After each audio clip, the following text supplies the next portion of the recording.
sandiwara, ceritanya mudah berubah. Kisah Mahabharata atau tragedi dari Yunani.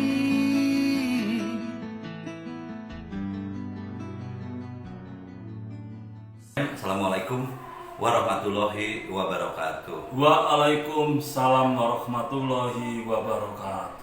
Selamat sore guys. Kali ini kita berjumpa lagi saya dengan Cak Ghazali dalam rangka podcast bela negara dan menyebarkan Islam adalah rahmatan lil alamin. Oke guys, kembali kita bahas lagi mengenai masalah rekayasa sosial ya.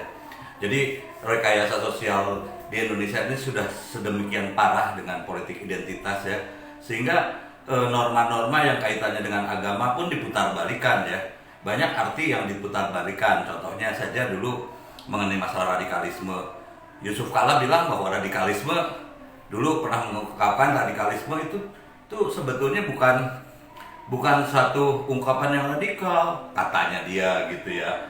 Dulu waktu Pak Harto jatuh juga dilawan dengan radikalisme. Jadi pengertian radikalisme itu bukan pemberontakan. Radikalisme adalah gejala di masyarakat yang ingin memaksakan kehendak. Itulah radikalisme, tapi bukan keinginan rakyat ya. Radikalisme itu ya jelas itu adalah radikalisme, ada kaitannya dengan rekayasa sosial. Nah, ada beberapa bahasa juga atau penafsiran dalam ayat-ayat suci yang diputar-balikan. Misalnya hal yang paling sederhana adalah hijab. Padahal hijab itu artinya penutup. Nah, sampai akhirnya diterjemahkan itu menjadi jilbab, sehingga orang wajib pakai jilbab. Bukan begitu, Cak? Betul. Ya. Jadi kan sekarang ini jilbab ini kan lalu dipakai untuk menakut-nakuti, ya kan?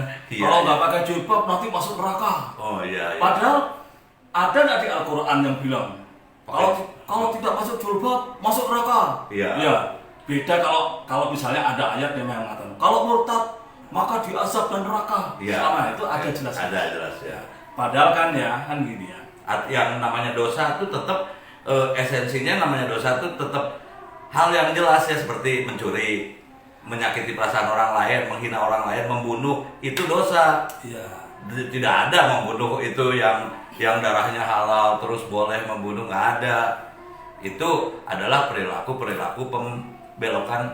pembelokan arti daripada Quran, karena pada dasarnya kitab suci itu harus dipikir dengan nalar. Betul tidak, Pak? Betul. Yang paling luar biasa ini Mas, jadi ajakan pada kaum muslim Iya. yang tidak pakai jilbab diperkosa aja. Wah, itu gila itu. Ini ya. Padahal Mas ya, ini ya. Saya kan kalau kita lihat ya di Al-Quran ayat surat An-Nur ayat 31. Iya.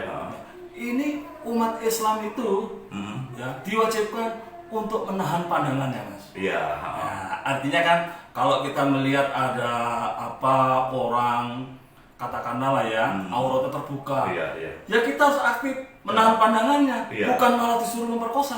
Iya, gitu. Nah, ini yang menyuruh inilah yang saya katakan tadi sudah jauh di luar agama Islam. Iya. Oke. Nah, terus kemudian juga fenomena, kenapa saya bilang parah ya, sampai ada fenomena sholat di jalan, terus kemudian fenomena, tapi ada juga yang sholat di depan paha tuh.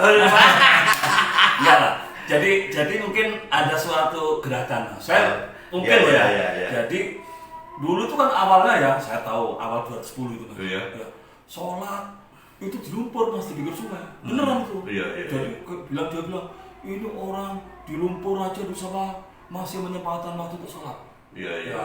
Lalu kemarin demo, Iya. sholat di jalan. Ya. Nah, nanti bukan bentar lagi. Nah, tapi kalau waktu yang sholat di depan paha telanjang itu bukan demo ya? Enggak. Jadi gini, kan aku bilang Mas ya. Jadi rupanya ada peningkatan tren. Oh gitu ya. Peningkatan tren. Nah, sekarang nanti yang lagi viral tuh ada sosok yang sholat di samping paha. Oh iya. Saya nggak ketemu di depan loh ya. Di samping saya. Di samping ini, ya. Nah, kalau aku kan orangnya Ya. selalu objektif mas. Ya, oke. Itu Ya, mungkin jadi dari kalau si saya Anda. lihat di samping ya di samping. Oke, oke, oke. Tapi ini bahaya loh mas. Heeh. Saya takutnya ini nanti malah menjadi gerakan mas. Iya, iya, iya. Gerakan, orang gerakan masih sholat samping paha. Oke, guys. Jadi memang akhirnya itu mencirikan bahwa sebetulnya orang menampilkan dia sholat dan sebagainya tidak memperbaiki akhlaknya dia. Itu hal yang salah sebetulnya. Jadi namanya sholat itu adalah harus sholat itu tujuannya untuk menghindari perbuatan mungkar dan keji ya. Tapi Perbuatan kalau keji dan munkar. iya, keji dan mungkar ini sholat dulu baru melakukan perbuatan yang mungkar dan enak. Nggak, Luar biasa. harusnya Emang kan aneh ya. Oh, Ya, minta izin dulu. oh gitu ya. Mungkin loh ya, Oke. saya kan bukan pelaku nggak ya. Oke. Jadi itulah ya kira-kira gambarannya, guys. Islam dibawa dengan politik itu adalah membawakan Islam menjadi mengurangi nilai-nilai keislamannya dan bahkan menjadi alat bajingan-bajingan politik untuk mendiskreditkan Islam. Luar biasa. Jadi malah Oh ya, oke. malah Islam yang dilakukan untuk kepentingan politik ya. Betul. Malah akhirnya menghancurkan akhlak itu sendiri mas. Betul, menghancurkan akhlak itu betul sekali.